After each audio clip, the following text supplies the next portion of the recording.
This is going to be my Screencast Reflection, and I'm going to speak on a couple of the different talking points that were suggested for us. One of the first ones I'm going to talk about is the difference between the screencast and the voiceover PowerPoint that we did a couple of weeks ago.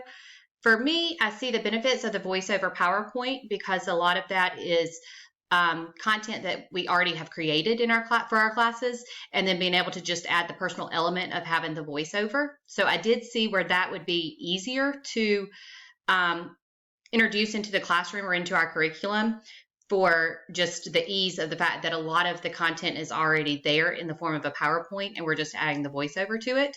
However, with the screencast, one thing I really like about that is that the students are able to actually see me and they get to see my expressions and stuff because especially where we're now moved into an online platform with the current situation that we're in, my students are used to me. They've had me in class for several weeks. Some of them have had me for multiple years in a row.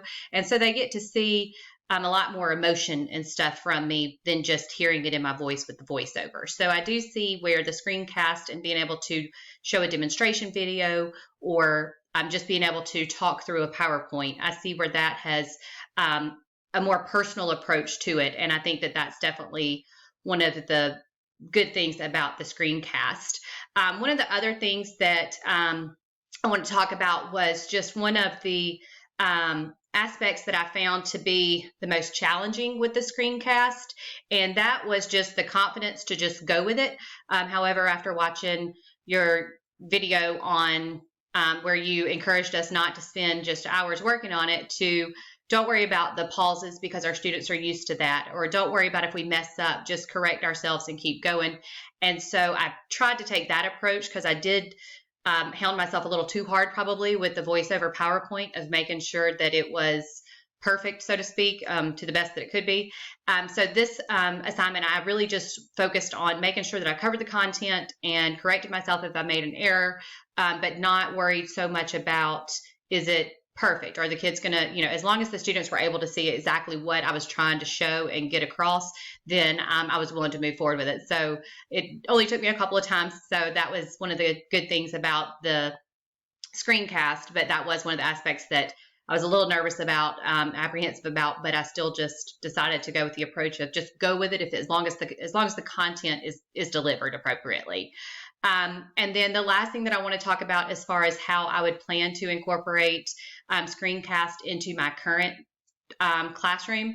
Well, as I stated earlier, with us being now through an online platform, having to give out our lessons and stuff to students, I see where the screencast is a great opportunity. My students do a lot of their work on the computer anyways, and they submit a lot of work via email and stuff to me, even though they're in my classroom.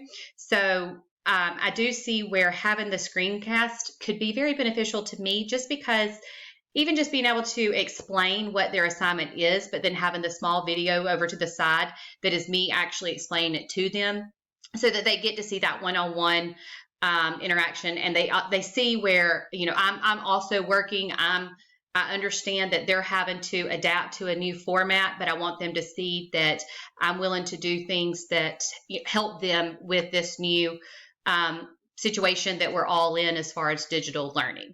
And so those are some of the things that I found to be very beneficial about screencast, also challenging about screencast, and then as well as how I could incorporate them into my classroom in the near future.